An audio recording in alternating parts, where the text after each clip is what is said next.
Start करते हैं process in manufacturing का chapter first, metal forming process, जिसमें हमारे 5 टॉपिक हैं। तो आज हम पहला टॉपिक कवर करेंगे, मतलब फॉर्जिंग के बारे में।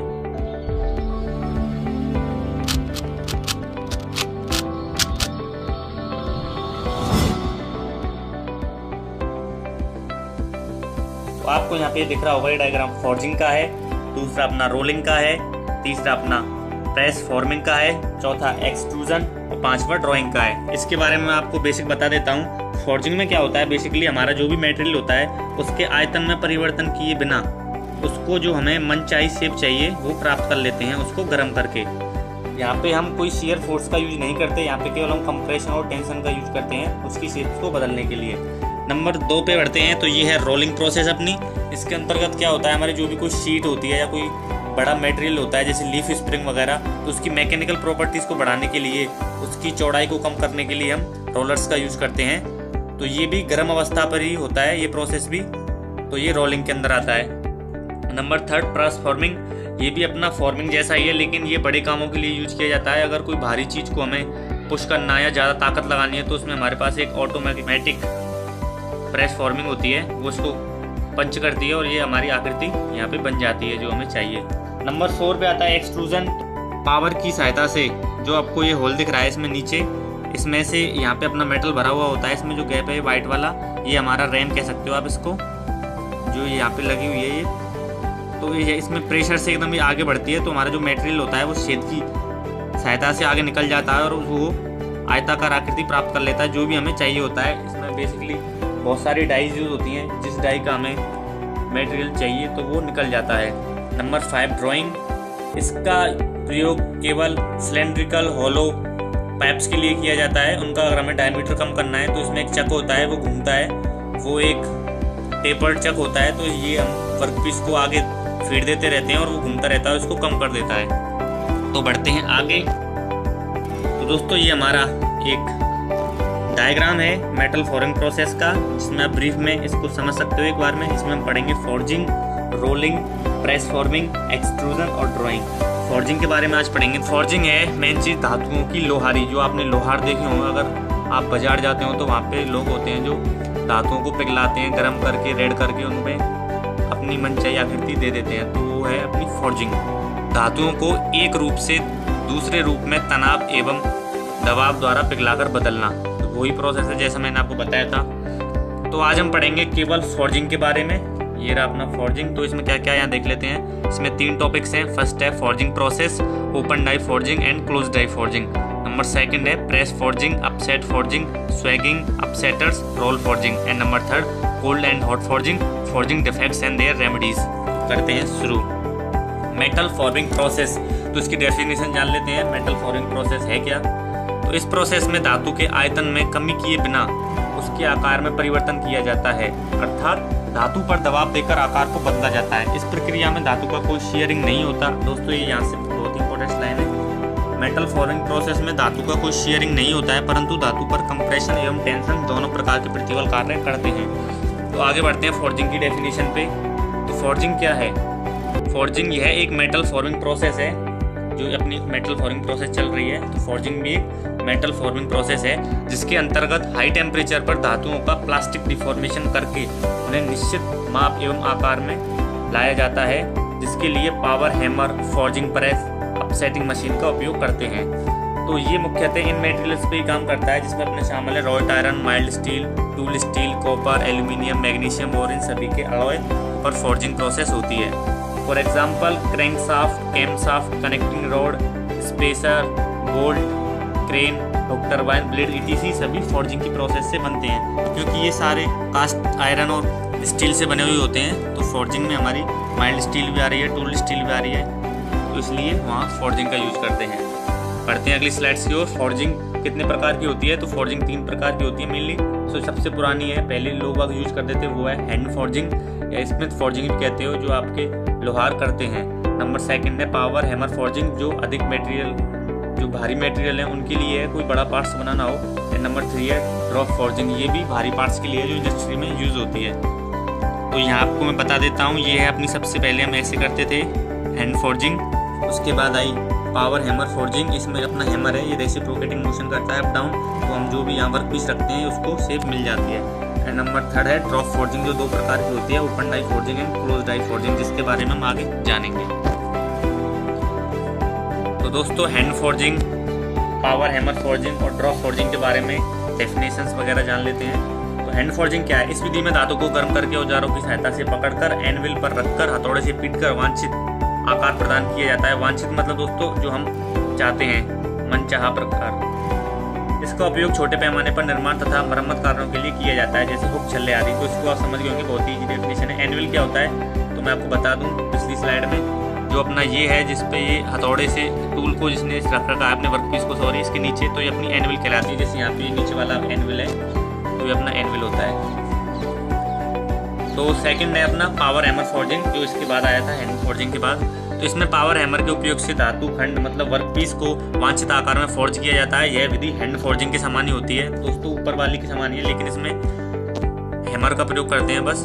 परंतु इस क्रिया में हाथ का प्रयोग ना कर पावर हैमर का प्रयोग किया जाता है, जो कि पावर ड्राइव होता है। इसमें 3 प्रकार के हथौड़े प्रयोग लेते हैं, mechanical hammer, pneumatic hammer and steam hammer. और ड्राइव किसी भी मेथड से हो सकता है, एक तो मैकेनिकल हो, मोटर से चल रहा हो, या एयर से चल रहा हो, न्यूमेटिक हो, या स्टीम हैमर हो जो भाप से चल रहा हो।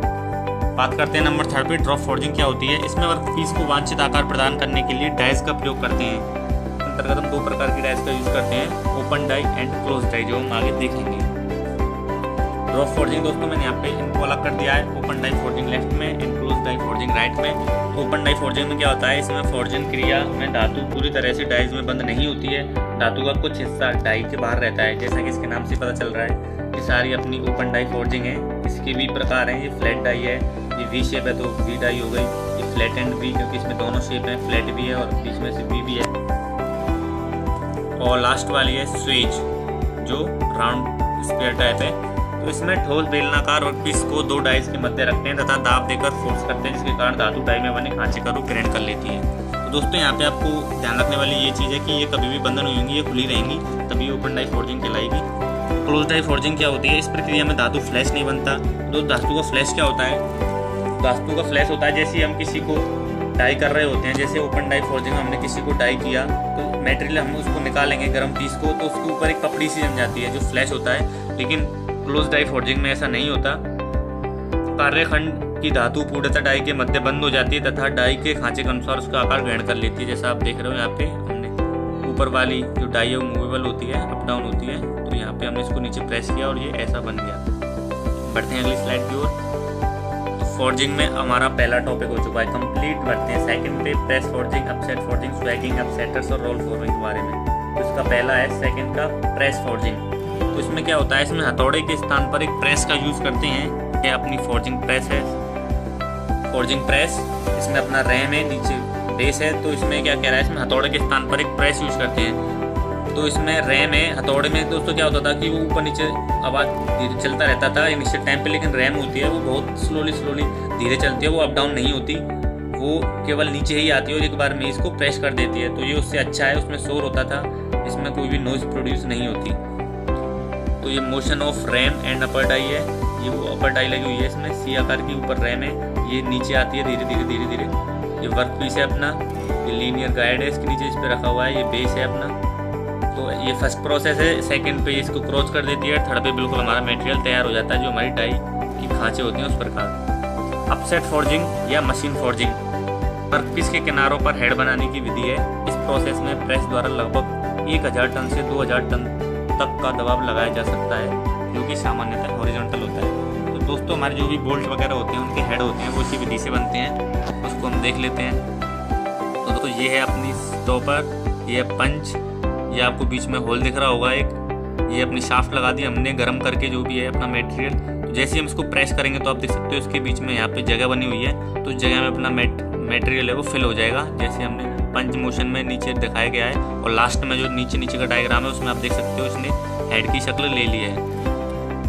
बढ़ते हैं आगे स्वैगिंग पे, जिसको हम रोटरी फोर्जिंग भी बोलते हैं। तो इस विधि का प्रयोग राउंड बार्स एंड ट्यूब के बास को कम करने के लिए किया जाता है। यह प्रक्रम ठंडा या गर्म दोनों प्रकार का हो सकता है। तो स्वैगिंग में सबसे इम्पोर्टेंट चीज़ यही है यहाँ से आप इसको याद रखना। यह प्रक्रम ठंडा एवं गर्म दोनों प्रकार का हो सकता है, परंतु अधिकतर ठंडा प्रक्रम ही अपनाया जाता है क्योंकि हैंडलिंग में आसानी होती है तथा सरफेस फिनिशिंग अच्छी प्राप्त होती है। उसका एनिमेशन देख लेते हैं। ये है दोस्तों स्वैगिंग का एनिमेशन। ये अपनी एक शाफ्ट है, ये अपना टेपर किया हुआ एक चक है, तो इसमें शाफ्ट को हम आगे फीड देते हैं और ये जो चक होता है इसके डायमीटर को कम कर देता है। बात करते हैं अपसेटर्स पे। अपसेटर्स को फोर्जिंग मशीन में बोलते हैं। इस मशीन का प्रयोग प्लास्टिक पदार्थों पर हेडिंग के लिए करते हैं। इसमें क्रैंकशाफ्ट तथा हेडिंग स्लाइड होता है। नीचे वाली डाई मशीन के साथ स्थिर होती है, ऊपर वाली डाई मूवेबल होती है जो हेडिंग स्लाइड से जुड़ी रहती है। तो इसका भी हम एक बार डायग्राम देख लेते हैं। एक क्रैंकशाफ्ट है तो एक निश्चित टाइम पे ये अपने रैम को ऊपर अप डाउन करेगी। तो इस मशीन का प्रयोग प्लास्टिक पदार्थों पर हेडिंग के लिए करते हैं। रोल फोर्जिंग या सिलेंड्रिकल फोर्जिंग। तो दोस्तों दूसरे का हम लास्ट पे आ चुके हैं। रोल फोर्जिंग फिर हमारा तीसरा स्टार्ट हो जाएगा, तो इसका लास्ट टॉपिक है। रोल फोर्जिंग क्या होती है आपको यहाँ साइड में एनिमेशन में दिख रहा होगा। कोई भी शीट होती है उसको रोल द्वारा उसकी डायमेंशन से उसको कम कर दिया जाता है। मतलब इसकी जो ऊंचाई थी, मोटाई थी, वो कम हो गई है और ये एक शीट बन गई है। इसकी मैकेनिकल प्रॉपर्टीज बढ़ गई हैं। तो इस प्रोसेस में रोल फोर्जिंग मशीन द्वारा लंबे एवं पतले पार्ट्स का फोर्जन करते हैं। इसके द्वारा उन्हें टेपर्ड एवं सिलेंड्रिकल शेप्स में बदलते हैं, जैसे लीफ स्प्रिंग एंड एक्सल आदि। मेन चीज़ वही है, इसकी मोटाई को कम किया जाता है। ये लीफ स्प्रिंग होती है जो आपने देखी कमानी व्हीकल्स में लगती हैं, उसके लिए भी इसका यूज करते हैं और एक्सल्स के लिए भी करते हैं। बात करते हैं फोर्जिंग नंबर 3 पे, कोल्ड एंड हॉट फोर्जिंग के बारे में। तो कोल्ड फोर्जिंग जिसको स्वैगिंग भी बोलते हैं, स्वैगिंग भी बोलेंगे। स्वैगिंग तो हमारा हो चुका है। सेकेंड में ये रहा स्वैगिंग। तो मैंने आपको वहाँ पे कहा था कि वो ठंडे प्रक्रम पे होता है, तो सेम वही है इस प्रक्रिया में भी। इस प्रक्रम के दौरान नरम धातुओं मिश्र धातुओं को कमरे के ताप पर फोर्जन करते हैं। कमरे का ताप मतलब नॉर्मल जो 27 डिग्री के आसपास होता है, तो वो भी ठंडी प्रोसेस थी, इसलिए इन दोनों को स्वैगिंग और कोल्ड फोर्जिंग कह सकते हैं। जैसे copper, aluminium, gold, silver and their alloys. Hot forging की बात करते हैं तो जब किसी धातु को रिक्रिस्टलाइजेशन टेम्परेचर से ऊपर तथा मेल्टिंग पॉइंट से कुछ कम ताप पर गर्म करके फोर्ज करते हैं, तो वह प्रक्रिया हॉट फोर्जिंग कहलाती है। जैसे स्टील, अलॉय आदि। सभी मटेरियल का रिक्रिस्टलाइजेशन टेम्परेचर होता है, तो उससे अधिक पॉइंट हो लेकिन मेल्टिंग पॉइंट से कम तापमान हो, जो एक लिक्विड में ना बदलें, उस टाइम पे हम जो फोर्जिंग करते हैं वो हॉट फोर्जिंग कहलाती है। अब बढ़ते हैं लास्ट पॉइंट पे, forging defects and their remedies. तो ये है metal forging defects and their remedies. जान लेते हैं क्या है ये। पहला है अनफिल्ड सेक्शन। किसी को फोर्जिंग करते हैं तो हमारी जो वर्क पीस होता है उसमें बहुत सारे दोष आ जाते हैं। लास्ट में जब हमारा प्रोडक्ट तैयार होता है फाइनल, तो उसमें वो हमें नजर आते हैं। तो वो कौन कौन से, उन दोषों को हम सभी को पढ़ेंगे। पहला है अनफिल्ड सेक्शन। जैसे नाम से पता चल रहा है कि सेक्शन फुल भरा हुआ नहीं है।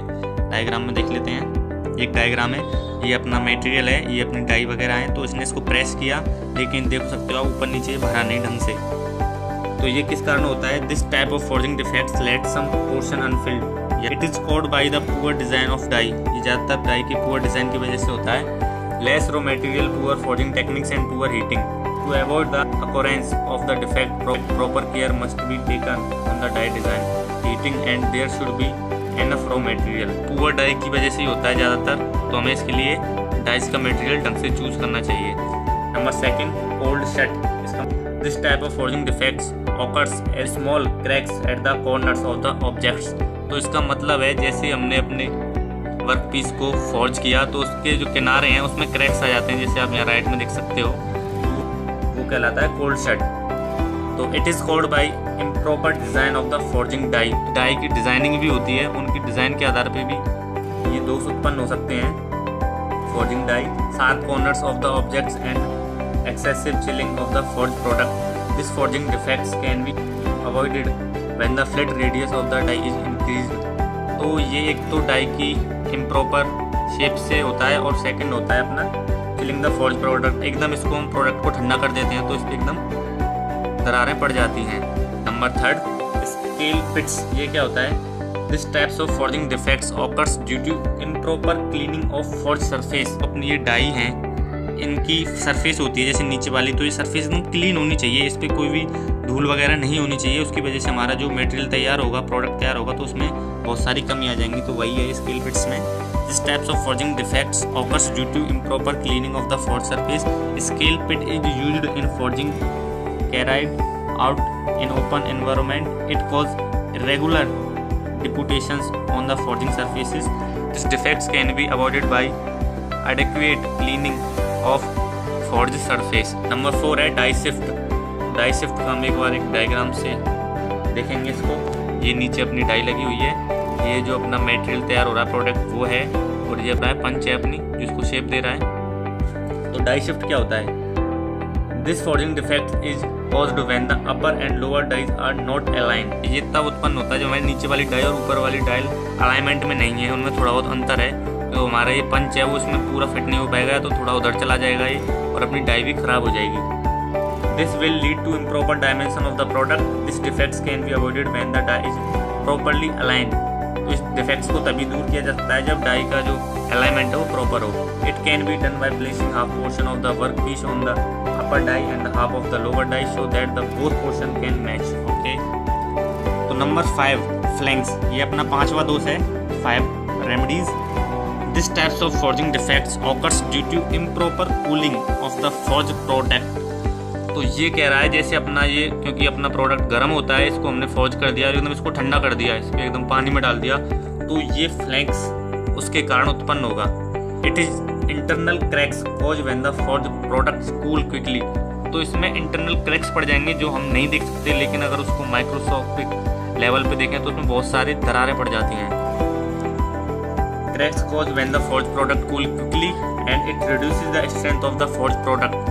Flex can be avoided when proper cooling is performed. आपको दिखने में तो ये बहुत अच्छा लगेगा, लेकिन इसकी फिर मजबूती है वो बहुत कम हो जाएगी, क्योंकि इसमें अंदर आंतरिक दरारें पड़ेंगी जो हमें दिखाई नहीं देती।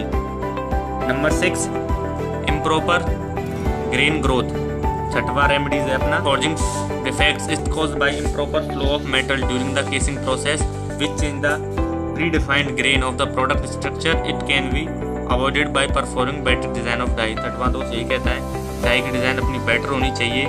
जैसे हम इसको गर्म नीचे प्रेस को करेंगे तो अपना मेटेरियल का टेम्परेचर कम हुआ तो वो फ्लो नहीं हो पाएगा, वो शेप नहीं ले पाएगा, तो उस कारण ये इम्प्रॉपर ग्रोथ है जो ग्रेन्स की, इसमें ग्रेन्स होते हैं छोटे छोटे, तो उनकी जो ग्रोथ है वो इम्प्रॉपर रहेगी। बढ़ते हैं 7वें दोष की ओर, इनकम्प्लीट फॉर्जिंग पेनिट्रेशन। तो ये क्या होता है इसके बारे में जान लेते हैं। This forging defects occurs due to light और रैपिड हैमर ब्लो। इसको शेप में देने के लिए पावर की आवश्यकता होती है। अपना हैमर, अगर उस हैमर में वेट नहीं है ज़्यादा तो उस डाई को बिल्कुल प्रेस नहीं कर पाया तो अपनी जो प्रोडक्ट है वो शेप नहीं ले पाएगा। 8वां अपना दोष है surface cracking. This type of forging defects arise when the forging operation is perform at low temperature which leads to occurrence of cracks on the workpiece. It can be controlled by working on a proper temperature. तो हर material का temperature अलग अलग होता है, अलग अलग temperature पे वो मेल्टिंग पॉइंट पे पिघलता है, तो हमें उसके मेल्टिंग पॉइंट पे उसको पिघालना चाहिए जिससे वो प्रॉपर शेप ले सके। अगर ऐसा हम नहीं करते, उसका टेम्परेचर हमसे कम रह जाता है तो उसमें उसकी जो परत है ऊपर की सरफेस उस पर क्रैकिंग आ सकती है। Number 9 residual stress in forging. This type of forging defects take place when the forge parts are not properly cooled. It can be caused by much rapid cooling and can be prevented by slow cooling of the forge. तो ये है अपना गर्म material, अगर इसको हमने ठंडा नहीं किया या बहुत कम देर तक ठंडा किया और बाहर निकाल लिया तो इसमें क्रैक्स उत्पन्न हो सकते हैं। फॉर्जिंग टॉपिक कंप्लीट हो चुका है। अगली वीडियो में हम रोलिंग के बारे में सब कुछ जानेंगे। दोस्तों ये वीडियो थोड़ा लंबा था क्योंकि इसमें बहुत सारे टॉपिक थे, लेकिन रोलिंग में हमारा ज़्यादा बड़ा वीडियो नहीं बनेगा। उसके बाद हम जानेंगे प्रेस फॉर्मिंग, एक्सट्रूजन और ड्राइंग के बारे में। आशा करता हूँ कि आपको ये वीडियो पसंद आई होगी। Thank you.